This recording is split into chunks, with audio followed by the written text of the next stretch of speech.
ನೀವು ವೀಕ್ಷಿಸುತ್ತಿರುವುದು ಮಾಹಿತಿ ಖಜಾನೆ. ಸಾಹಿತ್ಯ ಕಣಜ ಮಾಲಿಕೆಯಲ್ಲಿ ಆಯ್ದ ಕೆಲ ಕಾದಂಬರಿಗಳು, ಕಥೆಗಳು ನಿಮಗಾಗಿ ಪ್ರಸಾರವಾಗುತ್ತಿವೆ. ಮಂಗಳವಾರ, ಗುರುವಾರ ಹಾಗೂ ಶನಿವಾರಗಳಂದು ಚಾಚೂ ತಪ್ಪದೆ ವೀಕ್ಷಿಸಿ.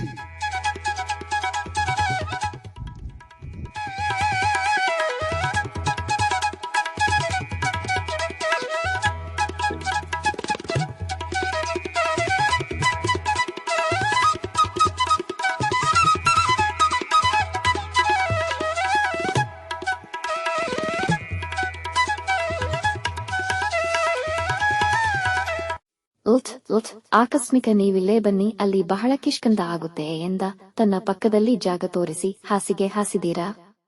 ಚಿಂತೆ ಇಲ್ಲ, ಅದಕ್ಕೇನಂತೆ.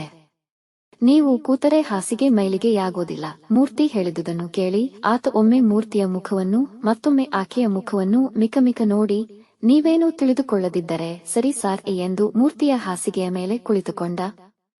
ಬೇಗ ತಿಂಡಿ ಕಾಫಿ ಮುಗಿಸಿ ಕೊಡಿ ಸಾರ್, ರೈಲು ಹೊರಟು 66 ಬಿಡುತ್ತೆ ಎಂದು ಮಾತಿನಲ್ಲಿ ಹೊತ್ತು ಕಳೆಯುತ್ತಿದ್ದ ಅವರನ್ನು ಹೋಟಲು ಮಾಣಿ ಎಚ್ಚರಿಸಿದ.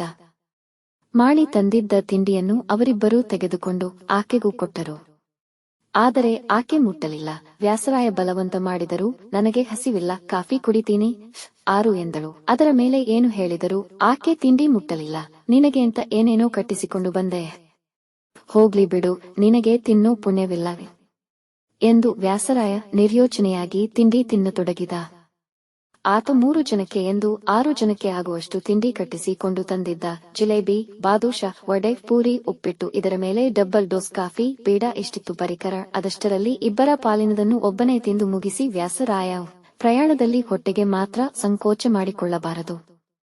ಆಕಸ್ಮಿಕ ಸಾರ್ ಸಿಕ್ಕಾಗ ತಿನ್ನದೆ ಹೋದ್ರೆ ಎಷ್ಟೋ ಸಲ ಆಮೇಲೆ ಉಪವಾಸ ಹೊರಗೋ ಹೊತ್ತು ಬರುತ್ತೆ. ಆದ್ದರಿಂದ ಅವಕಾಶ ಸಿಕ್ಕಾಗ ಒಂದು ತುತ್ತು ಹೆಚ್ಚಿಗೆನೆ ಹೊಟ್ಟೆಗೆ ಹಾಕಬೇಕು ಇಚ್ಛಿಕ ಎಂದ. ಅದೆಲ್ಲ ನನಗೇನು ಗೊತ್ತು ಹೇಳಿ, ನಾನು ನಿಮ್ಮಷ್ಟು ಪ್ರಯಾಣದಲ್ಲಿ ಪಳಗಿದವನಲ್ಲ ಎಂದ ಮೂರ್ತಿ. ಪ್ರಯಾಣದಲ್ಲಿ ಪಳಗಿದರೆ ಸಾಲದು ಸಾರ್, ನಾಟಕದ ಕಂಪನಿಲಿ ಪಳಗಬೇಕು. ಅಲ್ಲಿ 2 ತಿಂಗಳು ಕಾಲ ಹಾಕಿದರೆ ಅನ್ನದ ಮಹತ್ವ ಏನು ಅಂತ ಅರ್ಥವಾಗುತ್ತೆ. ಅನ್ನವೇ ಬ್ರಹ್ಮ ಅಂತ ಯಾರೋ ಋಷಿ ಬರೆದಿದಾನಂತಲ್ಲ ಸಾರ್. ಆ ಪುಣ್ಯಾತ್ಮ ನಾಟಕದ ಕಂಪನಿಲಿ ಇದ್ದು ಅನುಭವ ತಗೊಂಡೇ ಆ ಮಾತು ಬರೆದಿದ್ದಾನೆ ಅಂತ ಗ್ಯಾರಂಟಿಯಾಗಿ ಹೇಳ್ತೀನಿ ಎಂದ ವ್ಯಾಸರಾಯ. ಅವನ ಮಾತು ಕೇಳಿ ಮೂರ್ತಿಗೆ ನಗು ಬಂತು. ಅವರಿಬ್ಬರೂ ತಿಂಡಿ ಮುಗಿಸಿ ಸರಸಲ್ಲಾಪದಲ್ಲಿ ತೊಡಗಿದುದನ್ನು ಕಂಡ ಹೋಟಲು ಮಾಣಿ, ಬಿಲ್ ದುಡ್ಡು ಕೊಡಿ ಸಾರ್, ಹೊತ್ತಾಯ್ತು ಎಂದ. ತನ್ನ ತಟ್ಟೆ ಬಟ್ಟಲುಗಳನ್ನು ಜೋಡಿಸಿಕೊಂಡು 4 ರೂಪಾಯಿ ಹತ್ತಾಣೆ ಎಂದ ಮಾಣಿ. ಅದ್ದಾಗೆಯ ಅಷ್ಟಾಯ್ತು, ಅಷ್ಟು ದುಡ್ಡಿಗೆ 3 ಜನಕ್ಕೆ ಊಟನೇ ಆಗಿತ್ತಲ್ಲ. ವ್ಯಾಸರಾಯ ಗೊಣಗಿದ. ಊಟ ಆಗಿತ್ತು, ಆದರೆ ಈಗ ಸಮಾರಾಧನೆನೇ ಆಯ್ತಲ್ಲ ಎಂದ ಮಾಣಿ ಮಾತಿಗೆ ಮಾತು ಮುಟ್ಟಿಸಿ. ಹೂನ್, ನೀನು ಪರವಾಗಿಲ್ಲ ಕಣೋ ಮರಿ. ಮಾತು ಕಲಿದೀಯಾ? ನೀನು ಕಂಪನಿಲಿ ಸರ್ವಿಸ್ ಮಾಡಿದೀಯೋ? ಆಕಸ್ಮಿಕ ಅವೆಲ್ಲ ಯಾಕೆ ಸಾರ್, ದುಡ್ಡು ಕೊಡಿ, ಹೊತ್ತಾಯಿತು. ಸಾಹುಕಾರು ರೇಗ್ತಾರೆ. ಮಾಣಿ ಮಾತು ಮುರಿದ. ಅಷ್ಟು ದುಡ್ಡು ತಗೋತೀಯ? ನಗನಗ್ತ ಮಾತು ಕೂಡ ಆಡೋದಿಲ್ವಲ್ಲೋ ಮಂಕೆ ಎಂದು ವ್ಯಾಸರಾಯ ದುಡ್ಡು ಕೊಡಲು ಜೋಬಿನಲ್ಲಿ ತಡಕಾಡತೊಡಗಿದ. ಆದರೆ ಮೂರ್ತಿ ವ್ಯಾಸರಾಯ ತನ್ನ ಜೇಬಿನಿಂದ ದುಡ್ಡು ತೆಗೆಯುವುದಕ್ಕೆ ಅವಕಾಶವನ್ನೇ ಕೊಡದೆ ತಾನೇ ಪರ್ಸು ತೆಗೆದು 5 ರೂಪಾಯಿನ ನೋಟನ್ನು ಮಾಣಿಗೆ ಕೊಟ್ಟ. 6 ಚಿಲ್ಲರೆ ಇಲ್ಲವಲ್ಲ ಸಾರ್ ಎಂದ ಮಾಣಿ. ಬೇಡ, ನೀನೇ ಇಟ್ಟುಕೋ ಎಂದ ಮೂರ್ತಿ. 93. ಆ ಮಾತು ಕೇಳಿ ಮಾಣಿ ಮಂದಸ್ಮಿತನಾಗಿ ಸೆಲ್ಯೂಟ್ ಹೊಡೆದು ತಟ್ಟೆ ಬಟ್ಟಲು ಸಾಗಿಸಿಕೊಂಡು ಕೆಳಗಿಳಿದ. ಬೆಳಿಗ್ಗೆ ಎದ್ದು ಬೆಕ್ಕಿನ ಮುಖ ನೋಡಿದ್ದ ಅಂತ ಕಾಣುತ್ತೆ.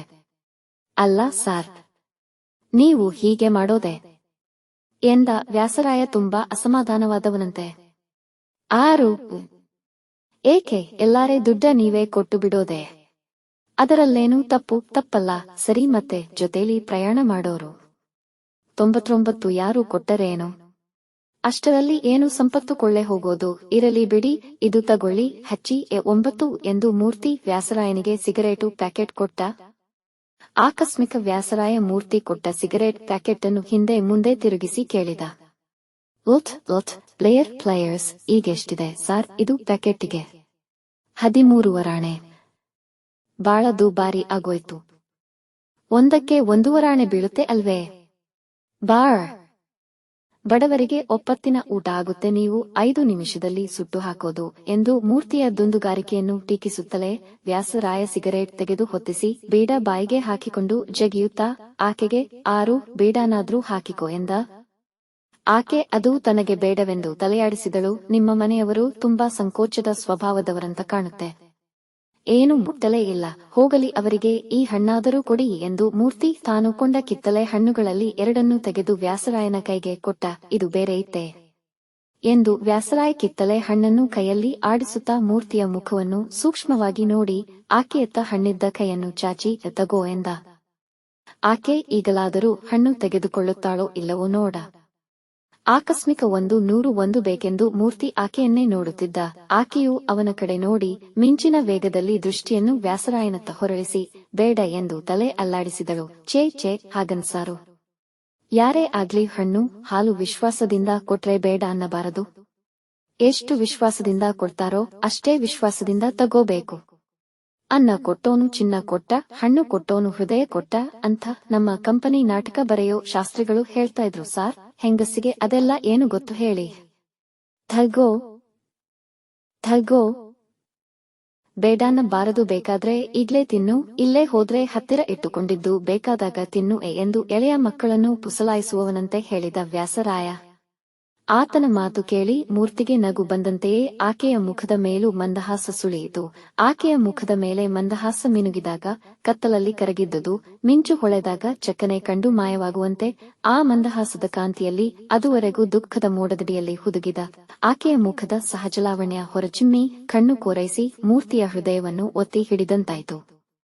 ಆ ನಗು ಆಕೆಯ ಮುಖ ಸೌಂದರ್ಯದ ಉಜ್ವಲತೆಗೆ ಮಿಂಚಿನ ಹೊಳಪು ಕೊಡುವ ನಗು.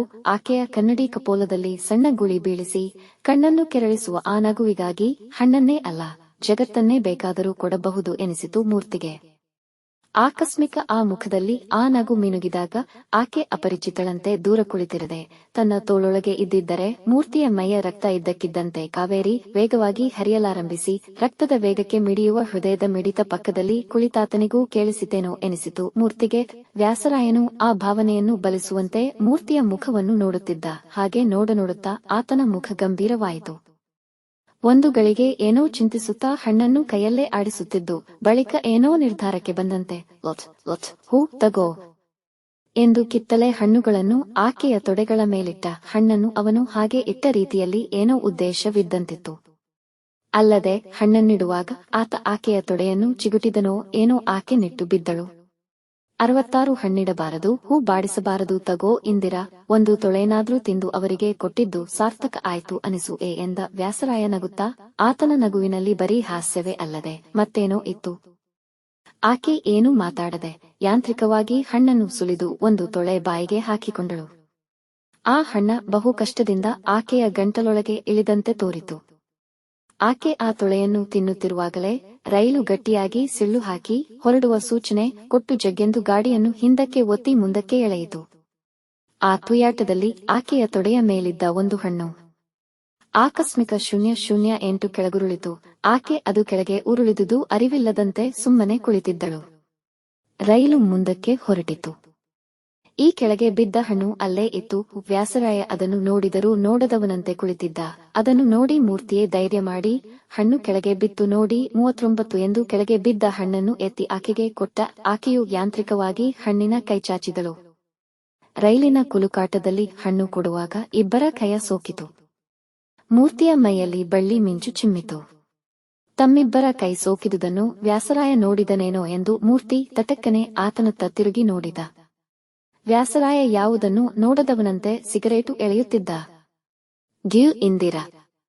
ಮೊಟ್ಟ ಮೊದಲ ಬಾರಿಗೆ ವ್ಯಾಸರಾಯ ಬಾಯಲ್ಲಿ ಆಕೆಯ ಹೆಸರನ್ನು ಕೇಳಿ ಮೂರ್ತಿಗೆ ನಿರ್ಗಭ ವಾತಾವರಣದಲ್ಲಿ ಇದ್ದಕ್ಕಿದ್ದ ಹಾಗೆ ಎಲ್ಲೋ ನವಿರಾದ ಪರಿಮಳದ ಎಳೆ ಸುಳಿದಂತೆ ಭಾಸವಾಯಿತು. ಆ ಹೆಸರು ಕೇಳಿದ ಬಳಿಕ ಮತ್ತೊಮ್ಮೆ ಆಕೆಯ ಮುಖ ನೋಡಿದ. ಅದುವರೆಗೂ ಆಕೆಯ ಮುಖವನ್ನೇ ನೋಡದವನಂತೆ. ಇಂದಿರಾ, ಎಷ್ಟು ಸುಂದರವಾದ ಹೆಸರು, ಆ ಮುಖಕ್ಕೆ ತಕ್ಕ ಹೆಸರು. ಆದರೆ ಆ ಹೆಸರು ಮುಖದ ಹಿಂದಿದ್ದ ಹೃದಯ ಮಾತ್ರ ಮೂರ್ತಿಗೆ ಇನ್ನೂ ಅಪರಿಚಿತವಾಗಿ ಉಳಿದಿತ್ತು. ಆ ಪರಿಚಯಕ್ಕಾಗಿ ಮೂರ್ತಿಯ ಆ ಹೃದಯ ಹಾರೈಸುತ್ತಿತ್ತು. ನನಗೆ ಆ ಬಯಕೆ ಇತ್ತು. ಆಕೆಗೆ ತನಗೆ ಆಕೆಯೊಂದಿಗೆ ಮಾತನಾಡಬೇಕು, ಆಕೆಯ ಹೃದಯದ ಪರಿಚಯ ಮಾಡಿಕೊಳ್ಳಬೇಕು ಎಂಬ ಬಯಕೆ ಇರುವಂತೆ ಆಕೆಗೂ ಆ ಬಯಕೆ ಇದೆಯೇ? ಪರಸ್ಪರ ಸಾಮೀಪ್ಯಕ್ಕಾಗಿ ಆಕೆಯ ಹೃದಯವು ತನ್ನ ಹೃದಯದಷ್ಟೇ ಕಾತರಿಸುತ್ತಿದೆಯೇ? ಅವರೀರ್ವರ ನಡುವೆ ಇದ್ದುದು ಕೇವಲ 2 ಸೀಟುಗಳ ನಡುವಿನ ಅಂತರ ಮಾತ್ರ. ಅಷ್ಟೇ ದೂರ, ಆದರೂ ಎಷ್ಟು ದೂರ! ಅಷ್ಟೇ ದೂರದ ಇಬ್ಬದಿಯಲ್ಲಿ ಆ ದೂರವನ್ನು ಇಬ್ಬರಲ್ಲಿ ಒಬ್ಬರು ಅತಿಕ್ರಮಿಸದಂತೆ ಆ ದೂರವನ್ನು ಹೆಚ್ಚಿಸಲಾಗದ ಪರಿಸ್ಥಿತಿಯಲ್ಲಿ ಕುಳಿತಿದ್ದರು. ಆಕೆಗೆ ಹೇಗೋ, ಆದರೆ ಅವನ ಪಾಲಿಗೆ ಮಾತ್ರ ಆ ಸೀಟುಗಳ ನಡುವಿನ ಅಂತರ ಲಕ್ಷ್ಮಣ ರಾವಣನಿಗೆ ಅಡ್ಡಿಯಾಗಿ ಸೀತಾದೇವಿಯ ಇದಿರು ಎಳೆದ ರಕ್ಷಾರೇಖೆಯಂತಿತ್ತು. ಆಕಸ್ಮಿಕ 105 ಹಾಗೆ ಕುಳಿತ ಅವರಿರ್ವರ ನಡುವೆ ಏನೋ ಒಂದು ಬಗೆಯ ವಿದ್ಯುತ್ ವಾತಾವರಣ ಮೂಡಿ ಮೂರ್ತಿಯನ್ನು ಆ ರೇಖೆಯಾಚೆ ಸೆಳೆಯುತ್ತಿತ್ತು. ಅವನ ಮೈಯೊಳಗಿನ ಯೌವನದ ಉನ್ಮತ್ತ ಕೆಚ್ಚು ಗಳಿಗೆಗಳಿಗೆಗೂ ಮತ್ತಷ್ಟು ಉದ್ದಟವಾಗಿ ದಾಟು, ಈ ಕಾವಲುಗೆರೆಯನ್ನು ದಾಟು ಎನ್ನುತ್ತಿತ್ತು. ಅವನು ನಾಟಕದ ಕಂಪನಿಗಳಲ್ಲಿ ಪಳಗಿದ ಸಿನಿಮಾ ತಯಾರಿಕರ ಏಜೆಂಟು. ಆಕೆ ಸಿನಿಮಾ ಸೇರಲು ಹೋಗುತ್ತಿರುವಾಕೆ. ಆಕೆಗೂ ಆತನಿಗೂ ಏನೋ ಸಂಬಂಧವಿರಬಹುದು, ಗಂಡ ಹೆಂಡಿರ ಸಂಬಂಧವಂತೂ ಇಲ್ಲ. ಕರಿಮಣಿಯ ಸರವಿಲ್ಲದ ಆಕೆಯ ಕತ್ತೆ ಆ ಮಾತಿಗೆ ಸಾಕ್ಷಿಯಾಗಿತ್ತು. ಎಲ್ಲಕ್ಕಿಂತ ಹೆಚ್ಚಾಗಿ ಆಕೆ ಯಾರೂ ಬಯಸುವಂಥ ರೂಪವತಿ. ಯಾರಾದರೂ ಬಯಸಬಹುದಾದರೆ ತಾನು ಆಕೆಯನ್ನು ಬಯಸುವುದರಲ್ಲಿ ತಪ್ಪೇನು?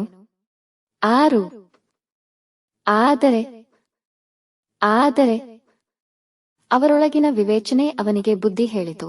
ಇದು ನೀನು ಅಪರಿಚಿತ ಸ್ತ್ರೀಯ ವಿಷಯವಾಗಿ ಮಾಡಬಹುದಾದ ಯೋಚನೆಯಲ್ಲ. ಪರಸ್ತ್ರೀಯರನ್ನು ಶಯ್ಯಾಲಂಕಾರದಂತೆ ಕಾಣುವುದು ತಪ್ಪು. ನಿಜ, ಆದರೆ ಈ ಸಂದರ್ಭದಲ್ಲಿ ಅದು ತಪ್ಪೇ? ಅವನ ಯೌವನ ವಿವೇಚನೆಗೆ ಸವಾಲು ಹಾಕಿ ಕೇಳಿತು. ಆಕೆ ವಿವಾಹಿತೆಯಲ್ಲ, ವಿವಾಹ ವೇದಿಕೆಗೆ ತೆರಳುತ್ತಿರುವ ಕನೆಯ ಅಲ್ಲ. ತನಗೆ ತಿಳಿದಂತೆ 199 ವೇಳೆ ಕಲೆಯ ಹೆಸರಿನಲ್ಲಿ ಕಾಮದ ಮಾರುಕಟ್ಟೆಯಾದ ಚಿತ್ರರಂಗಕ್ಕೆ ಹೋಗುತ್ತಿರುವಾಕೆ. ಹೀಗೂ ಹೇಳಬಹುದು, ಮಾರಾಟದ ವಸ್ತು. ಯಾರು ತಾನೇ ಹೇಳಲು ಸಾಧ್ಯ?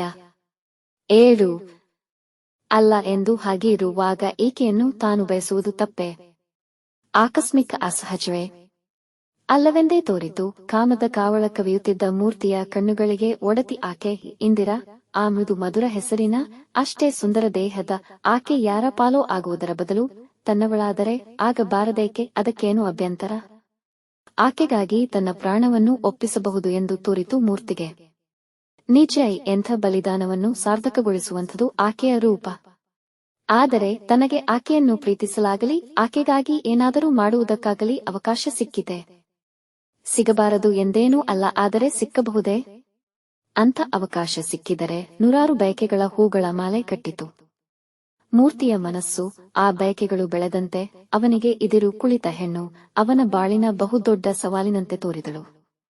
ಜೀವನದಲ್ಲಿ ಎಷ್ಟೋ ಚೆಲುವೆಯರನ್ನು ಕಂಡು ಮೂರ್ತಿ ಅವರು ತನ್ನವರಾಗಬಾರದೆ ಎಂದು ಬಯಸಿದ್ದ. ಅವರು ಅವನವರಾಗದೆ ವಿಫಲತೆಯ ನಿಟ್ಟುಸಿರಿಟ್ಟಿದ್ದ. ಅವನ ಜೀವನದಲ್ಲಿ ಎಷ್ಟೋ ಬಾರಿ ಅವನಿಗೆ ಆ ಬಯಕೆ ವಿಫಲತೆಯ ಅನುಭವವಾಗಿತ್ತು. ಅಂದು ಇಂದು ಎನ್ನುವುದೇನು, ಆ ದಿನ ಮಧ್ಯಾಹ್ನವೂ ಜೋಗದಲ್ಲಿ ರೂಪವತಿಯೊಬ್ಬಳನ್ನು ಕಂಡಾಗ ಅವನಿಗೆ ಅದೇ ಅನುಭವವಾಗಿತ್ತು. ಅವನ ಕಣ್ಣು ಬಯಸಿದವರಾರೂ ಅವನವರಾಗಿರಲಿಲ್ಲ, ಆಗುವುದು ಸಾಧ್ಯವೂ ಇರಲಿಲ್ಲ. ಅವನಿಗಿಂತ ಮುಂಚೆಯೇ ಮತ್ತೆ ಯಾರಾದರೊಬ್ಬರು ಆ ರೂಪದ ಯಜಮಾನರಾಗಿರುತ್ತಿದ್ದರು. ಇಲ್ಲವೇ? ಆಕಸ್ಮಿಕ 002 ಬಯಸಿದ ಹೆಣ್ಣು ತನ್ನದಾಗಬಹುದು ಎನಿಸಿದ ಸಂದರ್ಭದಲ್ಲ ಅವನಿಗೆ ಮಾತ್ರ ಲಭ್ಯವಾಗುತ್ತಿದ್ದುದು ವಿಫಲತೆಯೇ. ಅವನ ಕಾಲೇಜಿನ ಸಹಪಾಠಿ ಅಲಕನಂದೆಯ ಸಂದರ್ಭದಲ್ಲಿ ಅದಾದುದೇ ಹಾಗೆ. ಅಲಕನಂದ ಮೂರ್ತಿ ಇಂಟರ್ಮೀಡಿಯೇಟ್ ಪರೀಕ್ಷೆಯನ್ನು ಮುಗಿಸಿಕೊಂಡು ಕಾಲೇಜಿನಲ್ಲಿ BA ತರಗತಿಗೆ ಕಾಲಿಟ್ಟಾಗ ಕಷ್ಟಪಟ್ಟು ಇಂಟರ್ ಪರೀಕ್ಷೆ ಪಾಸು ಮಾಡಿ BA ಸೇರಿದುದು ಸಾರ್ಥಕವಾಯಿತು ಎನಿಸಿದ ಹುಡುಗಿ ಅಲಕನಂದ. ಅವಳು ರೂಪವತಿಯೋ ಅಲ್ಲವೋ ಯಾರಿಗೂ ತಿಳಿಯದು. ದಿನಕ್ಕೊಂದು ಬಗೆಯ ಬೆಡಗಿನ ಅಲಂಕಾರ ಮಾಡಿಕೊಂಡು ತಲೆಗೆ ಪೂಸಿದ ಪರಿಮಳ ತೈಲದ ವಾಸನೆಯನ್ನು ಸೂಸುತ್ತಾ ಕಣ್ಣೆದಿರು ಸುಳಿದಾಗ ಕಂಡವರ ಕಣ್ಣಿಗೆ ಕತ್ತಲು ಕವಿದಂತಾಗುತ್ತಿತ್ತು. ಆಕೆಯ ಮುಖ ಅದನ್ನು ನೋಡಬೇಕು ಎನ್ನಿಸುತ್ತಿರಲಿಲ್ಲ. ನೋಡುತ್ತಿದ್ದ ಹಾಗೆ ಕಣ್ಣು ಅವಳ ಅರೆತೆರೆದ ಸೆರಗಿನ ಮರೆಯಿಂದ, ತೀರಾ ಕೆಳಗೆ ಕತ್ತರಿಸಿದ ಬ್ರೌಸಿನ ಇಣಕುಗಂಡಿಯಿಂದ ಉಬ್ಬಿ ಕಾಣುತ್ತಿದ್ದ ಸ್ತನದ್ವಯದಲ್ಲಿ ಕೇಂದ್ರೀಕೃತವಾಗುತ್ತಿತ್ತು. ಆಕೆಗೂ ತನ್ನ ಸೈನ ಸೌಭಾಗ್ಯವೇ ತನ್ನ ಸೌಂದರ್ಯ ಸೌಧದ ಸ್ವರ್ಣ ಕಲಶವೆಂಬ ಅರಿವಿತ್ತೇನೋ. ಕುಳಿತಾಗ ಅವು ಎದ್ದು ಕಾಣಿಸುವಂತೆ ಕುಳಿತುಕೊಳ್ಳುತ್ತಿದ್ದಳು. ನಡೆಯುವಾಗ ಅವು ಹಾರಲು ಸಿದ್ಧವಾಗಿ ಸೆಳೆದು ಹಿಡಿದ ಬಾಣದಂತೆ ಕಾಣುವಂತೆ ತೊಡೆಗಳನ್ನು ವಯ್ಯಾರದಿಂದ ಬಳುಕಿಸುತ್ತಾ ನಡೆಯುತ್ತಿದ್ದಳು. ಅವಳು ನಡೆಯುವಾಗ ಕುಳಿತಾಗ ಅವಳನ್ನು ನೋಡಿದ ಮೂರ್ತಿಯ ಹೃದಯದಲ್ಲಿ ಉರಿ ಹೊತ್ತಿಸಿದಂತಾಗಿ ತುಟಿ ನಾಲಗೆಗಳು ಒಣಗುತ್ತಿದ್ದವು. 108 ಆಕಸ್ಮಿಕ ಲೆಕ್ಚರರ್ ಹೇಳುತ್ತಿದ್ದ ಪಾಠದ ಟಿಪ್ಪಣಿ ಬರೆದುಕೊಳ್ಳುವುದನ್ನು ಬಿಟ್ಟು ಮೂರ್ತಿ ತನ್ನ ಪುಸ್ತಕದಲ್ಲಿ ಅಲಕನಂದೆಯ ಹೆಸರನ್ನು ಬರೆಯುತ್ತಾ ಅವಳ ಅಂಗಲಾವಣ್ಯವನ್ನು ತನಗೆ ಬಂದ ಹಾಗೆ ಚಿತ್ರಿಸುತ್ತಾ ಕುಳಿತುಕೊಳ್ಳುತ್ತಿದ್ದ. ಆದರೆ ನಾಮಪಾರಾಯಣದಿಂದ, ಚಿತ್ರಲೇಖನದಿಂದ ಅವನ ಬಯಕೆ ತೀರಿರಲಿಲ್ಲ. ಅದು ತೀರಲು ಅವನಿಗೆ ಅವಳೇ ಬೇಕಾಗಿತ್ತು. ಅವಳಿಗೆ ಅವನು ಎತ್ತರವಾದ ಹಿಮ್ಮಡಿಯ ಬೂಟು ಧರಿಸಿ, ಅಂಥ ಬೂಟು ಹೆಣ್ಣಿನ ದೇಹದ ವಕ್ರವಿನ್ಯಾಸವನ್ನು ಬಹು ಸ್ಪಷ್ಟಗೊಳಿಸುತ್ತದೆ ಎಂಬ ಆಧುನಿಕ ಸೌಂದರ್ಯ ಶಾಸ್ತ್ರದ ಹೇಳಿಕೆಯಲ್ಲಿ ಸ್ವಲ್ಪವೂ ಸುಳ್ಳಲ್ಲ ಎಂದು ಮೂರ್ತಿಗೆ ಮನವರಿಕೆಯಾದದ್ದು ಎತ್ತರವಾದ ಹಿಮ್ಮಡಿಯ ಬೂಟು ಧರಿಸಿದ ಅಲಕನಂದೆಯನ್ನು ನೋಡಿದಾಗಲೇ. ಆಕೆಯನ್ನು ನೋಡಿದಾಗ ಮೂರ್ತಿ ನಡೆಯುವ ಪ್ರತಿಕ್ಷಣವೂ ತನ್ನ ದೇಹದ ಸಮತೋಲ ಎಕ್ವಿಲಿಬ್ರಿಯಂ ದ ಎಚ್ಚರವಿಟ್ಟುಕೊಂಡು ನಡೆಯುವಂತೆ ಮಾಡುವ ಆ ಎತ್ತರವಾದ ಹಿಮ್ಮಡಿಗಳ ಬೂಟು, ಹೈ ಹೀಲ್ಡ್ ಶೂಸ್, ಆಧುನಿಕ ಸೌಂದರ್ಯ ಪೋಷಕ ವಸ್ತು ನಿರ್ಮಾಪಕರು ಸೃಷ್ಟಿಸಿದ ಅಸಮಾನ ಶಿಲ್ಪ ಎಂದುಕೊಂಡದ್ದೇ ಅಲ್ಲದೆ ಅದನ್ನು ಮೊಟ್ಟ ಮೊದಲ ಬಾರಿಗೆ ತಯಾರಿಸಿದವನನ್ನು ಕೃತರ್ವಕವಾಗಿ ಅಭಿನಂದಿಸಿದ್ದ. ಅವನು ತಯಾರಿಸದಿದ್ದಲ್ಲಿ, ಅವನು ತಯಾರಿಸಿದುದನ್ನು ಚಲಚಿತ್ರ ತಾರೆಯರು ತೊಟ್ಟು ಮೆರೆಯದಿದ್ದಲ್ಲಿ ಅಲಕನಂದೆ ಅವನ ಕಣ್ಣುಗಳಿದರೂ ಹಾಗೆ ನಡೆಯುವುದು ಸಾಧ್ಯವಿತ್ತೆ? ಮೂರ್ಖರು, ಬರೆಯಲಾಗದ ಕಗ್ಗವನ್ನು ಸಾಹಿತ್ಯವೆಂದು ಬರೆದವರಿಗೆ, ಅರ್ಥವಾಗದ ಏನೋ ವೈಜ್ಞಾನಿಕ ಸಂಶೋಧನೆ ಮಾಡಿದವರಿಗೆ ನೊಬೆಲ್ ಪಾರಿತೋಷಕ ಕೊಡುತ್ತಾರೆ. ನಿಜವಾಗಿಯೂ ಆ ಪಾರಿತೋಷಕ ಅದು ಸಾರ್ಥಕವಾಗಬೇಕೆಂದಿದ್ದರೆ ಹೆಣ್ಣಿನ ದೇಹಲಾವಣ್ಯಕ್ಕೆ ಕಳಶವಿಟ್ಟ ಈ ಎತ್ತರ ಹಿಮ್ಮಡಿಯ ಬೂಟುಗಳನ್ನು ಸೃಷ್ಟಿಸಿದಾತನಿಗೆ ಸಲ್ಲಬೇಕಾಗಿತ್ತು. ಆದರೇನು ಮಾಡುವುದು? ಇದು 100ಕ್ಕೆ 90 ಮಂದಿ ಮೂರ್ಖರಿರುವ ಜಗತ್ತು. ಇಲ್ಲಿ ಅಪಾತ್ರರಿಗೆ ಸನ್ಮಾನ.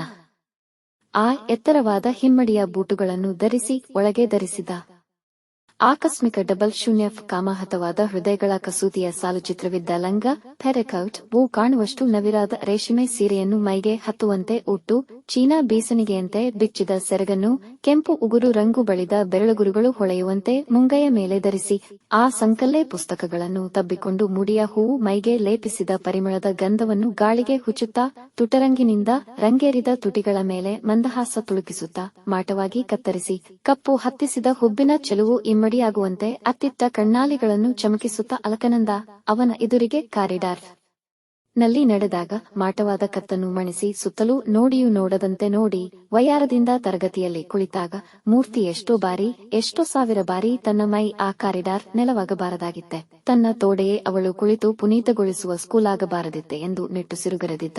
ಉಳಿದುದೆಲ್ಲವನ್ನು ಮರೆತು ಅವಳನ್ನೇ ದಿಟ್ಟಿಸಿ ನೋಡುತ್ತಾ ಕಾಲ ಕಳೆದಿದ್ದ.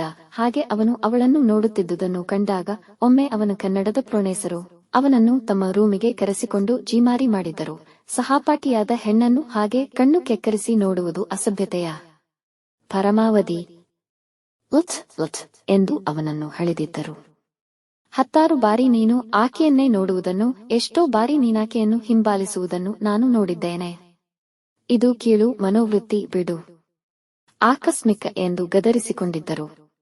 ಅವರು ಹಾಗೆ ಹೇಳಿದಾಗ ಮೂರ್ತಿಯವರಿಗೆ ಇದಿರಾಡದೆ ಸುಮ್ಮನೆ ತಲೆ ಬಾಗಿಸಿ ನಿಂತಿದ್ದು ಹೊರಗೆ ಬಂದಿದ್ದ. ಅವರು ಹೇಳಿದ ನೀತಿಯ ಮಾತು ಮನವರಿಕೆಯಾಗಿಯಲ್ಲ, ಇದಿರಾಡಿದರೆ ಮತ್ತೆರಡು ವರ್ಷ ಅದೇ ಕ್ಲಾಸಿನಲ್ಲೇ ಕೊಳೆಯಬೇಕಾದೀತೆಂದು ಆ ಅಂಜಿಕೆ, ತಾನು ಅದೇ ಕ್ಲಾಸಿನಲ್ಲಿ ಉಳಿಯಬೇಕಾಗುವುದೆಂಬ ಅಂಜಿಕೆಯೂ ಅಲ್ಲ, ತಾನು ಅಲ್ಲೇ ಉಳಿದು ಅವಳು ಮುಂದೆ ಹೋಗಿ ಅಲಕನಂದೆಯ ನಿತ್ಯದರ್ಶನದ ಭಾಗ್ಯ ತಪ್ಪುವುದಲ್ಲ ಎಂಬ ಅಂಜಿಕೆ. ಅವಳು ಅದೇ ತರಗತಿಯಲ್ಲಿ ಉಳಿಯುವುದಾದರೆ ಮೂರ್ತಿ ಸಾಯುವವರೆಗೂ ತಾನು ಅದೇ ತರಗತಿಯಲ್ಲಿ ಓದಲು ಸಿದ್ಧನಾಗಿದ್ದ.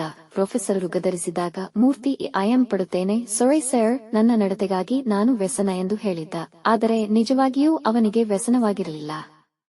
ವ್ಯಸನವಾಗುವುದಕ್ಕೆ ಅವರ ಮಾತು ನಿಜ ಎನಿಸಿದ್ದರೆ ತಾನೇ ಅವರು ಹೇಳಿದುದು ಶುದ್ಧ ಸುಳ್ಳು, ಹಸಿ ಸುಳ್ಳು, ಅಸಭ್ಯತೆ, ಕೀಳು ಪ್ರವೃತ್ತಿ. ಅವು ಸತ್ಯವಾಕುಗಳಲ್ಲ. ಆಧುನಿಕ ಪ್ರಗತಿಗೆ ಅಂಜಿ ದೂರ ಕುಳಿತ ಪುರಾಣ ಕಾಲದ ಅಂಧಶ್ರದ್ಧೆಯ ಹೇಡಿನುಡಿ ಅಷ್ಟಲ್ಲದೆ ಮತ್ತೇನು? ತನ್ನ ರೀತಿ ಅಸಭ್ಯತೆಯಾದರೆ, ಕೀಳು ವೃತ್ತಿಯಾದರೆ ಜಗತ್ತೇ ವಿರುದ್ಧ ಗತಿಯಲ್ಲಿ ಚಲಿಸುತ್ತಿರಬೇಕು. ಹೆಣ್ಣಿನ ಮೈಯನ್ನು ತಾನು ಆ ರೀತಿ ನೋಡುವುದು ತಪ್ಪಾದರೆ, ಹೆಣ್ಣು ಆ ರೀತಿ ಮೈ ಕಾಣುವಂತೆ ಉಡುಪು ಧರಿಸುವುದು ಸರಿಯೇ? ಅದು ದಿನಕ್ಕೊಂದು ಬಗೆ, ಗಳಿಗೆಗೊಂದು ಅಂಥ ಬಗೆಯ ಬಟ್ಟೆಗಳನ್ನು, ವಸ್ತ್ರದ ಮಾದರಿಗಳನ್ನು 100 ಜನ ತಯಾರಿಕೆಗಾರರು ತಯಾರಿಸುತ್ತಿರುವುದು ಸರಿಯೇ? ಆಕಸ್ಮಿಕ ಟ್ರಿಪಲ್ ಶೂನ್ಯ ಹೆಣ್ಣಿನ ಮೈಯನ್ನು ತಾನು ನೋಡುವುದು ತಪ್ಪಾದರೆ, ಆಕೆಯ ಒಂದೊಂದು ಅಂಗದ ಲಾವಣ್ಯವು ಎದ್ದು ಕಾಣುವಂತೆ ಮಾಡುವ ಬಗೆ ಬಗೆಯ ಅಂಗರಾಗಗಳ ತಯಾರಿ, ಎತ್ತೋ ಇದ್ದ ಕಣ್ಣನ್ನು ಹೆಣ್ಣಿನತ್ತ ಸೆಳೆಯುವ ಪರಿಮಳಗಳ ತಯಾರಿ, ಕುರೂಪಿಯನ್ನು ಸುರೂಪಿಯಂತೆ ಮೆರೆಸುವ 100 ಬಗೆಯ ಪ್ರಸಾದನ ವಸ್ತುಗಳ ತಯಾರಿ, ಅದೆಲ್ಲವೂ ತಪ್ಪೆ?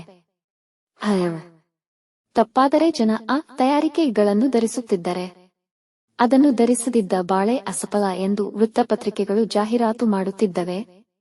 ಅದನ್ನು ಧರಿಸುವ ವಿಧಾನವನ್ನು ಸಿನಿಮಾ ತಾರೆಯರು ಅಷ್ಟು ಬಹಿರಂಗವಾಗಿ ತಾನೇ ಧರಿಸಿ ಘೋಷಿಸುತ್ತಿದ್ದರೆ ಅದೆಲ್ಲ ಎಲ್ಲಿಯಾದರೂ ಹೋಗಲಿ ತಪ್ಪಾದರೆ ಅಂಥ ಸರಕುಗಳ ಬಹಿರಂಗ ಮಾರಾಟಕ್ಕೆ ಸರ್ಕಾರ ಒಪ್ಪಿಗೆ ಕೊಡುತ್ತಿತ್ತೆ. ಸರ್ಕಾರ ಕುರುಡಾಗಿ ಒಪ್ಪಿಗೆ ಕೊಟ್ಟರೂ ತಂದೆ ತಾಯಿಗಳು ತಮ್ಮ ಮಕ್ಕಳು ಅಂಥವನ್ನು ಕೊಂಡು ಉಪಯೋಗಿಸಲು ಒಪ್ಪಿಕೊಳ್ಳುತ್ತಿದ್ದರೆ ಹೇಳಲಿ ಆ ಮೂರ್ಖ ಪ್ರೊಫೆಸರ್ ಈ ಸವಾಲಿಗೆ ಏನು ಉತ್ತರ ಹೇಳುತ್ತಾನೋ? 6. ರುಚಿಯಾದ ತಿಂಡಿ ಇಟ್ಟು ತಿನ್ನಬೇಡ ಎನ್ನುವುದು, ಆಕರ್ಷಕವಾದ ವಸ್ತುವನ್ನಿಟ್ಟು ನೋಡಬೇಡ ಎನ್ನುವುದು, ಕಿವಿಗಿಂಪಾದುದನ್ನು ಹಾಡುತ್ತಾ ಕೇಳಬೇಡ ಎನ್ನುವುದು ಇದು ಸಭ್ಯತೆಯೇ? ಉತ್ತಮ ಲಕ್ಷಣವೇ? ಓಹೋ, ಅದು ಅನಾಗರಿಕತೆಯ ಪರಮಾವಧಿ. ಜಗತ್ತಿನೊಂದಿಗೆ ಓಡಲಾಗದ ಹೆಳವನ ಅಸೂಯೆಯ ಅಬ್ಬರ ಅಷ್ಟೇ. ಜಗತ್ತಿನಂತೆ ಅದು ತೋರಿಸಿದ ಜಾಡಿನಲ್ಲಿ ನಡೆಯುತ್ತಿರುವ ತನ್ನ ನಡತೆ ತಪ್ಪಲ್ಲ. ಹಾಗೆ ಕಂಡರೆ ಅದು ಪ್ರೊಫೆಸರರ ದೃಷ್ಟಿ ಮಾಂದ್ಯ ಅಷ್ಟೇ ಅಲ್ಲ. ಆಕಸ್ಮಿಕ ಪ್ರಮತ್ತೆ ಯೌವನದ ಉತ್ಸಾಹವನ್ನು ಸ್ವತಃ ಅನುಭವಿಸಲಾಗದ ಸಡಿಲು ನರಗಳ ಸೋಲಿನ ಗುಟುರೆ ಅಷ್ಟೇ. ಅವನಿಗೆ ಪ್ರೊಫೆಸರ್ ಮಾತನ್ನು ಕೇಳಿ ವ್ಯಸನವಾಗಿರಲಿಲ್ಲ ಪಾಪ. ಹಣ್ಣು ಏಟುಕದ ನರಿ ಎಂದು ಅವರ ಬಗ್ಗೆ ತನ್ನೊಳಗೆ ಮರುಕವನ್ನು ವ್ಯಕ್ತಗೊಳಿಸಿ ಅವರ ಕೋಣೆಯಿಂದ ಹೊರಬಂದಿದ್ದ ಆ ಮರುಕದೊಂದಿಗೆ ಅಲಕನಂದೆಯನ್ನು ಹೇಗಾದರೂ ಪಡೆಯುವ ತನ್ನ ಬಯಕೆಯನ್ನು ಹುರಿ ಮಾಡಿಕೊಳ್ಳುತ್ತಾ, ಅಲಕನಂದ ಅವರು ಅಲಬೆಳೇನೂ ಅಲ್ಲ, ತನ್ನ ಕೆಲಜನ ಸಹಪಾಠಿಗಳ ಬಾಯಿಂದ ಕೇಳಿದ್ದ ಖ್ಯಾ. ಹಾಗೆಂದು ಮೂರ್ತಿ ನೀನು ಪ್ರಯತ್ನ ಮಾಡಿದರೆ ಅವಳು ಅಸಾಧ್ಯಳೇನೂ ಅಲ್ಲ ಎಂದು ಅವನ ಬಯಕೆಗೆ ಬೆನ್ನು ತಟ್ಟಿದ್ದರು. ನಿಜ ಅವನ ವೆಚ್ಚದಲ್ಲಿ ಯೂನಿರಿಯ ರೆಸ್ಟೋರಾಂದಲ್ಲಿ ಕಾಫಿ ಕುಡಿಯುವಾಗ ಅವನಿಗೂ ಅವರ ಮಾತು ಸುಳ್ಳು ಎನಿಸಿರಲಿಲ್ಲ. 6. ಅಲ್ಲವೇ? ಅಷ್ಟು ಜನ ಯುವಕರ ಹೃದಯದಲ್ಲಿ ಕಾಮದ ಕುಡಿ ಹೊತ್ತಿಸುತ್ತಾ ಪ್ರಣಯದ ಪಂಜಿನಂತೆ ಓಡಾಡುವ ಅವಳ ಹೃದಯದಲ್ಲೇ ಪುರುಷ ದಾಹದ ಜ್ವಾಲೆ ಇಲ್ಲದಿರುವುದೇ? ತಾನು ಉರಿದರೆ ತಾನೇ ಮತ್ತೊಂದಕ್ಕೆ ಉರಿ ಹೊತ್ತಿಸುವುದು ಸಾಧ್ಯ. ಸಿಂಪಲ್ ಲಾಜಿಕ್ ಅವಳಿಗೆ ಬೇಕು ಎನ್ನುವುದು ಇರುವುದಾದರೆ ಇನ್ನಾರ ಬಗ್ಗೆ ಆ ಭಾವನೆ ಇರುವುದು ಸಾಧ್ಯ. ತಾನು ಬಿಟ್ಟು ಅವಳಲ್ಲಿ ಇರುವ ಅದು ಆಧುನಿಕ ಶಬ್ದ ಸೃಷ್ಟಿಯ ಪವಾಡ ಕೃತಿ. ಆ ಶಬ್ದ ಅದನಲ್ಲೂ ಇದೆ ಹಾಗೆಂದು ಅವನ ಗಂಡು ಗೆಳೆಯರೇ ಹೇಳಿದ್ದಾರೆ. ಅವನೊಟ್ಟಿಗೆ ಸಿಗರೇಟು ಸೇದುತ್ತಾ ಹಾಗಿರುವಾಗ ತನಗೆ ಅಲಕನಂದ ಅಲಬೆಳೇನೂ ಅಲ್ಲ ಹಾಗೆಂದುಕೊಂಡೇ ಮೂರ್ತಿ ಅವಳನ್ನು ಪಡೆಯುವ ಪ್ರಯತ್ನ ಮಾಡಿದ್ದ. ಅವಳ ಹಾಗೆ ನವನವೀನ ಉಡುಪು, ಅದರಲ್ಲಿ ಅವನ ಪ್ರಯತ್ನವೇನೂ ಇರಲಿಲ್ಲ. ಕೇವಲ ಇತ್ತೀಚಿನ ಹಾಲಿವುಡ್ ನಟನ ಉಡುಪಿನ ಅನುಕರಣೆ. ಆಕಸ್ಮಿಕ, ಅದು ಅವನ ತಪ್ಪೋ ಅಲ್ಲ. ಎಲ್ಲರೂ ಮಾಡುವುದು ಹಾಗೆ. ಅನುಕರಣೆಯೇ ಆಧುನಿಕತೆಯ ಜೀವಾಳವಲ್ಲವೇ? ಇತ್ತೀಚಿನ ರೀತಿಯ ಕ್ರಾಪು, ಮೀಸೆಯ ಕಟ್, ಟೈ, ಬಿಳಿಯ ಟೈ, ಕರ್ಚಿಫ್, ಅದರ ಪರಿಮಳ ಎಲ್ಲವೂ ಅತ್ಯುತ್ತಮ, ಅತ್ಯಾಧುನಿಕ ಎಂಬುದಕ್ಕೆ ಹಾಲಿವುಡ್ ನಟರೇ ಸಾಕ್ಷಿ. ವನ್ನು ಧರಿಸಿ ಅವಳು ಅವನ ಕಣ್ಣು ಸೆಳೆದಿದ್ದಂತೆಯೇ ಇವನು ಅವಳ ಕಣ್ಣು ಸೆಳೆಯಲು, ಹೃದಯವನ್ನು ಕೆರಳಿಸಲು ಯತ್ನಿಸಿದ್ದನೇನು? ಅಷ್ಟಿಷ್ಟು ಸಫಲನೂ ಆಗಿದ್ದ ಏಕೆ? ಎಷ್ಟೋ ಬಾರಿ ಅವಳು ಅವನ ಕಡೆ ತಿರುಗಿ ನೋಡಿರಲಿಲ್ಲವೇ? ಒಮ್ಮೆ ಕೆಳಗೆ ಜಾರಿ ಬಿದ್ದ ತನ್ನ ಪುಸ್ತಕವನ್ನು ಎತ್ತಿಕೊಡುವ ಮಹದವಕಾಶವನ್ನು ಒದಗಿಸಿಕೊಟ್ಟು ಮಂದಹಾಸದ ಮಿನುಗಿನಿಂದ ಥಳಥಳಿಸುವುದಂತ ಪ್ರದರ್ಶನ ಮಾಡಿ, if you use it with paste you need not feel shy to smile, ಈ ದಂತದಾವನವನ್ನು ಉಪಯೋಗಿಸಿದರೆ ನೀವು ನಗಲು ನಾಚಬೇಕಾದದ್ದಿಲ್ಲ ಎಂದು ಜಾಹೀರಾತು ಭರವಸೆ ಕೊಟ್ಟಿತ್ತಲ್ಲ. ಥ್ಯಾಂಕ್ ಎಂದು ಸಹ ಹೇಳಿದ್ದಳು. ಥ್ಯಾಂಕ್ಸ್ ಇಂಗ್ಲಿಷ್ ಭಾಷೆಯ ಅಪೂರ್ವ ಶಬ್ದ. ಆ 2 ಅಕ್ಷರಗಳ ಉಚ್ಚಾರಣೆಯಿಂದ ಏನು ಭಾವ ಬೇಕಾದರೂ ವ್ಯಕ್ತಪಡಿಸಬಹುದು. ಪ್ರಣಯವನ್ನು, ಸಾರಿ, ಈ ಶಬ್ದದ ಸೋದರಿ, ಈ 2 ಶಬ್ದಗಳಿಗಾಗಿ ಜಗತ್ತೇ ಆಂಗ್ಲ ಭಾಷೆಗೆ ಕೃತಜ್ಞವಾಗಿರಬೇಕು. ಅಲಕನಂದ ಅವನೆದುರು ಮಂದಹಾಸವನ್ನು ಮಿನುಗಿಸಿದಾಗ ಮೂರ್ತಿಗೆ ಅವಳು ಅಲಬೆಳಲ್ಲವೆಂಬ ನಂಬಿಕೆ ಮೂಡಿತ್ತು. ಆ ನಂಬಿಕೆಯ ತಳಹದಿಯ ಮೇಲೆ ಅವನು ತನ್ನ ಭಾವಿ ಪ್ರಣಯ ಜೀವನದ ಭವ್ಯ ಸೌಧವನ್ನು ನಿರ್ಮಿಸಿದ್ದ. ನಿಜವ ಕಾಲದಲ್ಲವನು ಅವಳ ಬಗ್ಗೆ ಕೆಲವು ಕವನಗಳನ್ನು ಬರೆದಿದ್ದ. ಅವಳನ್ನು ಸಂಧಿಸುವ, ಅವಳಲ್ಲಿ ತನ್ನ ಪ್ರಣಯ ನಿವೇದನೆ ಮಾಡುವ, ಅವಳ ಪ್ರಣಯ ಯಾಚನೆಯನ್ನು ಸ್ವೀಕರಿಸುವ ಬಗೆಯ ಸಂದರ್ಭ. 114 ಆಕಸ್ಮಿಕಗಳನ್ನು ಕಲ್ಪಿಸಿಕೊಂಡು ನಿಜ ಕಾದಂಬರಿ ಚಲಚಿತ್ರಗಳ ಆಧಾರದ ಮೇಲೆ ಮಾದರಿಯಲ್ಲಿ ಅವಳೊಂದಿಗೆ ಸುಖಿಸಿದ್ದ ಅಲಕನಂದ ಅಲಬೆಳಲ್ಲ. ಮೂರ್ತಿ ಹೀಗೆ ಕನಸಿನಲ್ಲಿ ಅಲಕನಂದೆಯೊಂದಿಗೆ ವಿಹರಿಸುತ್ತಿರುವಾಗಲೇ ಅವನ ಕಿವಿಗೆ ಸುದ್ದಿ ಬಿತ್ತು. ಅಲಕನಂದ 4 ಮಕ್ಕಳ ತಂದೆಯಾದ ಇಂಗ್ಲಿಷ್ ಪ್ರೊಫೆಸರರ ಪ್ರಣಯಿನಿಯಾಗಿ ಅವರ ಜೊತೆ ಆಗಾಗ ಕಾರಿನಲ್ಲಿ ಅಡ್ಡಾಡುತ್ತಾಳೆ ಎಂದು. ಆ ವರ್ಷ ಅಲಕನಂದ ಇಂಗ್ಲಿಷ್ನಲ್ಲಿ ಬ್ಯಾಂಕ್ ಗಳಿಸಿ ಊಹೆಯನ್ನು ಪುಷ್ಟೀಕರಿಸಿದಳು. ಮೂರ್ತಿ ಅಲ್ಲಿಗೆ ಅವಳ ಆಸೆ ಬಿಟ್ಟ ಅಲಕನಂದ ಅಲಬೆಳೆಂದಲ್ಲ, ಅವಳ ಸುತ್ತ ಓಡಾಡಿದರೆ ಇಂಗ್ಲಿಷ್ ಪ್ರೊಫೆಸರರ ಕೆಂಡಗಣ್ಣು ತನ್ನತ್ತ ತಿರುಗಿ ಫಲಿನ ಶಾಪ ದೊರೆತು ಮನೆಯಲ್ಲಿ ತಲೆ ಬಗ್ಗಿಸಬೇಕಾಗುವುದೆಂದು ಕಣ್ಣಿಡುವುದರಲ್ಲಿ ಆ ಪ್ರೊಫೆಸರ್ ಎಷ್ಟಾದರೂ ಪ್ರಖ್ಯಾತರು. ಆಗಲೂ ಅವನ ದೃಷ್ಟಿಯಲ್ಲಿ ಅಲಕನಂದ ಅಪರಾಧಿಯಲ್ಲ. ಮನೆಯಲ್ಲಿ 4 ಮಕ್ಕಳಿಟ್ಟುಕೊಂಡು ಆ ಮಗ ಹೀಗೆ ಮಾಡ್ತಾನಲ್ಲ ಎಂದಿದ್ದ ಪ್ರೊಫೆಸರ ನೀತಿಯ ಬಗ್ಗೆ ತೀರ್ಪು ಕೊಡುತ್ತಾ, ಮನೆಯಲ್ಲಿ 4 ಮಕ್ಕಳಿದ್ದರೆ ಹೊರಗೊಬ್ಬ ಪ್ರಣಯಿನಿ ಇರಬಾರದು ಅಂತ ಯಾವ ಶಾಸ್ತ್ರ ಹೇಳಿದೆ?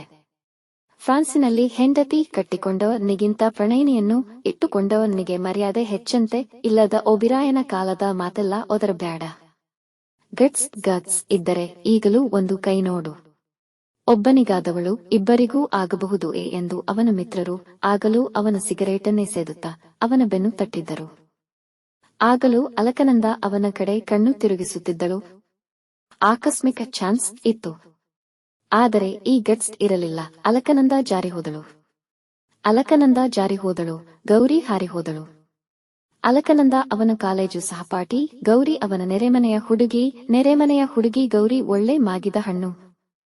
ಗೌರಿ ಮೂರ್ತಿಯ ಮನೆಯ ಪಕ್ಕದಲ್ಲೇ ವಾಸವಾಗಿದ್ದ ಶಂಕರಯ್ಯನವರ ಮಗಳು. ಅವರ 10 ಜನ ಮಕ್ಕಳಲ್ಲಿ ಆ 10ರಲ್ಲಿ 6 ಹೆಣ್ಣು, 4 ಗಂಡು. 4ನೆಯವಳು. ಅವಳಿಗಿಂತ ದೊಡ್ಡವರಲ್ಲಿ 2 ಹೆಣ್ಣು, 1 ಗಂಡು. ಶಂಕರಯ್ಯ ಲಾಲ್ ಕಮಲ್ ಚಲಚಿತ್ರ ಹಂಚಿಕೆಗಾರರಲ್ಲಿ ಗುಮಾಸ್ತನಾಗಿದ್ದ. ಅವನಿಗೆ ಕೆಲಸದಿಂದ ಬರುತ್ತಿದ್ದ ಆದಾಯ ತಿಂಗಳಿಗೆ 35 ರೂಪಾಯಿ. ಅದನ್ನು ಅವನ 12 ತಲೆಯ, ಅದನ್ನು ಹೆಡೆ ಎಂತಲೂ ಕರೆಯಬಹುದಾಗಿತ್ತು. ಸಂಸಾರವನ್ನು ಬೆಂಗಳೂರಿನಂತ ಶ್ರೀಮಂತ ನಗರದಲ್ಲಿ ಸಾಕಲು ಉಪ್ಪು ಹುಳಿಗೂ ಸಾಲದು ಎನ್ನುವುದು ಶಂಕರಯ್ಯನಿಗೆ ತಿಳಿದಿದ್ದಂತೆ ಅವನ ಯಜಮಾನರಿಗೂ ತಿಳಿದಿತ್ತೆಂದು ಕಾಣುತ್ತದೆ. ಅದುದರಿಂದ ಅವನು ಸಂಸಾರದ ತಾಪತ್ರಯವನ್ನು ಮರೆಯಲು, ಅವನ ಮನೆಯವರು ಗಂಡನ ದುಡಿಮೆಯ ಬಡತನವನ್ನು ಮರೆಯಲು ನಗರದಲ್ಲಿ ತಮ್ಮ ಹಂಚಿಕೆಯ ಚಿತ್ರಗಳು ಪ್ರದರ್ಶನಕ್ಕೆ ಬಂದಾಗ ಅದನ್ನು ನೋಡಲು ಧಾರಾಳವಾಗಿ ಶ್ರೀಪಾಸ್ ಕೊಡುತ್ತಿದ್ದರು. ತನ್ನ ಯಜಮಾನನ ಈ ಶ್ರೀಪಾಸನ ಅದಾರ್ಯ ವರವಲ್ಲ, ಶಾಪವೆನ್ನುವುದು. ಶ್ರೀಪಾಸಿನ ಒಲದ ಮೇಲೆ ಸಿನಿಮಾ ನೋಡಲು ಹೋಗುತ್ತಿದ್ದ ತನ್ನ ಪ್ರಾಯಕ್ಕೆ ಬಂದ ದೊಡ್ಡ ಮಗಳು ಜಾನಕಿ ಆಗಾಗ ತನ್ನ ಯಜಮಾನರ ಮಗನ ಕಾರಿನಲ್ಲಿ ತಿರುಗುತ್ತಾಳೆ ಎಂದು ಕೇರಿಯ ಜನ ಆಡಿಕೊಳ್ಳಲು ಆರಂಭಿಸಿದಾಗ ಶಂಕರಯ್ಯನಿಗೆ ಮನವರಿಕೆಯಾಯಿತು. ಅದರೊಂದಿಗೆ ಬಡತನದಲ್ಲಿ ಸಂಸಾರ ನಿರ್ವಹಿಸುವುದು ಹೇಗೆ ಎಂಬ 60% ಆಕಸ್ಮಿಕ ಚಿಂತೆಯಲ್ಲಿ ಮುಳುಗಿದ ಆತನಿಗೆ ಪ್ರಾಯಕ್ಕೆ ಬಂದ ಮಗಳಿಗೆ ಮದುವೆ ಮಾಡಬೇಕು ಎಂಬ ಮಾತು ನೆನಪಾಯಿತು. ಆದರೆ ಹೊಣೆಗಾರಿಕೆಯನ್ನು ನೆನಪಿಸಿಕೊಳ್ಳುವಷ್ಟೇ ಅದನ್ನು ತೀರಿಸುವ ಕೆಲಸ ಸುಲಭವಾಗಿರಲಿಲ್ಲ. ಆದರೂ ಇನ್ನು ಹೀಗೆ ಬಿಟ್ಟರೆ ಬೀದಿಯಲ್ಲಿ ತಲೆ ಎತ್ತಿಕೊಂಡು ತಿರುಗಲಾಗದಂತಹ ಪರಿಸ್ಥಿತಿ ಪ್ರಾಪ್ತವಾಗಬಹುದೆಂದು ಬೆದರಿ ಯಾರದೋ ಕಾಲು ಕಟ್ಟಿ ಹಣ ಸಿಗಬಹುದಾದ ಕಡೆಯಲ್ಲೆಲ್ಲ ಜೋಡಿಸಿ ಸಾಲ ಸಿಕ್ಕಷ್ಟು ಕೂಡಿಸಿ ಅಂತೂ ಮೊದಲ ಮಗಳ ಮದುವೆ ಮಾಡಿ ಮುಗಿಸಿದ. ಒಂದು ಗಂಡಾತರ ತಪ್ಪಿತು ಎಂದು ಆತ್ಮ ನೆಮ್ಮದಿಯ ನಿಟ್ಟುಸಿರು ಬಿಡುವ ವೇಳೆಗೆ ಇನ್ನೊಬ್ಬ ಮಗಳು 2ನೆಯವಳು ಸರಸ್ವತಿ ಆತನ ಎದೆಯುದ್ದಕ್ಕೂ ಬೆಳೆದು ನಿಂತಿದ್ದಳು. ಇನ್ನು ಈ ಹುಡುಗಿಯ ವಿಷಯಕ್ಕೂ ಎಲ್ಲಿ ಕೆಟ್ಟ ಮಾತು ಕೇಳಬೇಕಾಗುವುದೋ ಎಂದು ಹೆದರಿ ಶಂಕರಯ್ಯ ಸಾಹುಕಾರರ ಮಂಡಿಗಳಿಗೆ ಅಲೆದಂತೆಯೇ ಪಟಾಣರ ಮನೆಗಳಿಗೂ ಅಲೆದು ಸಾಲದ ಮೇಲೆ ಸಾಲ ಮಾಡಿ ಆ ಮಗಳದು ಮದುವೆ ಎಂತ ಶಾಸ್ತ್ರ ಮುಗಿಸಿದ. ಅಷ್ಟಕ್ಕೆ ಶಂಕರಯ್ಯ 10 ಅಶ್ವಮೇಧಯಾಗ ಮಾಡಿದಷ್ಟು ದಣಿದು ಮದುವೆ ಎಂಬ ಹೆಸರು ಕೇಳಿದರೆ ಸಾಕು ಚೀರಿ ಮೆಟ್ಟಿ ಬೀಳುವ ಹಾಗಾದ. ಈಗ ಅವನಿಗೆ ಜೀವನದಲ್ಲಿದ್ದ ಸಮಸ್ಯೆ ಸಂಸಾರ ನಿರ್ವಹಣೆಯದಲ್ಲ. ಆಫೀಸಿಗೆ ಮನೆಗೆ ಅವನನ್ನು ಹುಡುಕಿಕೊಂಡು ಅಲೆಯುತ್ತಿದ್ದ ಪಟಾಣರಿಂದ ಮುಖ ತಪ್ಪಿಸಿಕೊಂಡು ಬದುಕುವುದು ಹೇಗೆ ಎಂಬುದು ಆ ಚಿಂತೆಯಲ್ಲಿ ಮಗ್ನನಾದ ಶಂಕರಯ್ಯ ತನ್ನ ಸಂಸಾರದ ಚಿಂತೆಯನ್ನು ಭಗವಂತನಿಗೆ ಒಪ್ಪಿಸಿದ್ದ. ಶಂಕರಯ್ಯನಿಗೆ ಹಾಗಾದರೆ ಶಂಕರಯ್ಯನ ಹೆಂಡತಿ ಮೀನಾಕ್ಷಮ್ಮನಿಗೆ ಸರದಿ ತಪ್ಪದಂತೆ 3 ವರ್ಷಕ್ಕೊಮ್ಮೆ ಜನಿಸುವ ಮಕ್ಕಳಿಗೆ ಏನು ಹೆಸರಿಡಬೇಕೆಂಬುದೇ ದೊಡ್ಡ ಚಿಂತೆಯಾದಂತಿತ್ತು. ಒಂದು ಮಗು 2 ವರ್ಷದ್ದಾಗಿ ಪರವಾಗಿಲ್ಲ, ಇದು ಕೈಬಿಟ್ಟು ಆಕಸ್ಮಿಕ 002 ಆಡಿಕೊಳ್ಳುತ್ತದೆ ಎನ್ನುತ್ತಿರುವಾಗಲೇ ಆಕೆಗೆ ಮತ್ತೊಂದು ಮಗುವಿನ ಬಯಕೆ ಬೇನೆ ಆರಂಭವಾಗುತ್ತಿತ್ತು. ಹೀಗೆ ಒಂದು ಕಡೆ ಬೆಳೆಯುವ ಮಕ್ಕಳ, ಮತ್ತೊಂದು ಕಡೆ ಹುಟ್ಟುವ ಮಕ್ಕಳ ಚಿಂತೆಯ ಸುಳಿಗೆ ಸಿಕ್ಕ ಬಡಪಾಯಿ ಮೀನಾಕ್ಷಮ್ಮನಿಗೆ ಜೀವನದಲ್ಲಿ ಉಸಿರಾಡಿಸಿಕೊಳ್ಳುವಷ್ಟು ವ್ಯವಧಾನವಿಲ್ಲದಿದ್ದಾಗ ಆಕೆಗೆ 3ನೆಯ ಮಗಳಿಗೂ ಮದುವೆಯ ವಯಸ್ಸು ಬಂತೆಂಬುದು ನೆನಪಿರಲಿಲ್ಲ. ನೆನಪುಳಿಯುವುದು ಸಾಧ್ಯವೂ ಇರಲಿಲ್ಲ. ಆದರೆ ಅವರು ಮರೆತರೆ ಕಾಲ ಮರೆಯಬೇಕಲ್ಲ. ಅವರು ಮರೆತರೂ ಗೌರಿ ಬೆಳೆದು ದೊಡ್ಡವಳಾದಳು. ಅವಳ ಹಿಂದೆ ಹುಟ್ಟುವವರು ಹುಟ್ಟುತ್ತಲೇ ಇದ್ದರು, ಬೆಳೆಯುವರು ಬೆಳೆಯುತ್ತಲೇ ಇದ್ದರು. ಮನೆಯನ್ನು ತುಂಬಿ ಚಿಲಿಪಿಲಿಗುಟ್ಟುತ್ತಿದ್ದ ಮಕ್ಕಳ ನಡುವೆ ಗೌರಿಗೆ ವಿಶೇಷ ಗಮನ ಕೊಡುವವರು ಯಾರು? ಬೆಳೆದ ಗೌರಿಗೆ ಮೀನಾಕ್ಷಮ್ಮ ವಿದ್ಯಾ ಬುದ್ಧಿ ಏನನ್ನೂ ಕಲಿಸದೆ ಮನೆಗೆಲಸವನ್ನು ಮಾತ್ರ ಕಲಿಸಿದ್ದಳು. ಇಂಥ ವಾತಾವರಣದಲ್ಲಿ ಗೌರಿ ತಾನೇ ಒಂದು ವಿದ್ಯೆಯನ್ನು ಆರ್ಜಿಸಿಕೊಂಡಿದ್ದಳು. ಆಗಾಗ ನೋಡುತ್ತಿದ್ದ ಸಿನಿಮಾದ ಹಾಡುಗಳನ್ನು ಅನುಕರಿಸಲು. ಉಳಿದಾವ ಸಂಪತ್ತನ್ನು ಗೌರಿಗೆ ಕೊಡದ ದೇವರು ಆಕೆಗೆ ಕಂಚಿನಂತ ಕಂಠವನ್ನು ಕೊಟ್ಟಿದ್ದ. ಅದರೊಂದಿಗೆ ಎಂಥದೇ ಹಾಡಾದರೂ ಒಮ್ಮೆ ಕೇಳಿದರೂ ಸಾಕು ಚಾಚು ತಪ್ಪದಂತೆ ಅನುಕರಿಸಬಲ್ಲ ಶಕ್ತಿಯನ್ನು ಕೊಟ್ಟಿದ್ದ. ಅವಳಲ್ಲಿಯ ಈ ವಿಶೇಷ ಶಕ್ತಿ ಅವಳಿಗೆ ಅಕ್ಕಪಕ್ಕದ ಮನೆಯವರ ಸ್ನೇಹಕ್ಕೆ ಅವಕಾಶ ಕಲ್ಪಿಸಿಕೊಟ್ಟಿತ್ತು. ಎಲ್ಲಕ್ಕಿಂತ ಹೆಚ್ಚಾಗಿ ಮನೆಯಲ್ಲಿ ಊಟಕ್ಕೆ ತಾಪತ್ರಯವಾದ ಗೌರಿಗೆ ಆಗಾಗ ಅಕ್ಕಪಕ್ಕದ ಮನೆಗಳಲ್ಲಿ ರುಚಿ ಕಟ್ಟಿದ ತಿಂಡಿಯನ್ನು ತಿನ್ನುವ ಸೌಲಭ್ಯ ದೊರಕಿತ್ತು. ಕಂಡವರ ಮನೆಯ ತಿಂಡಿಯ ರುಚಿ ನಾಲಿಗೆಗೆ ಇಳಿದ ಮೇಲೆ ಅವಳು ಅಕ್ಕಪಕ್ಕದ ಮನೆಗಳಲ್ಲಿ ಓಡಾಡುವುದು ಹೆಚ್ಚಾಯಿತು. ಅವರು ಕರೆಯದಿದ್ದರೂ ಇವಳೇ ಹೋಗು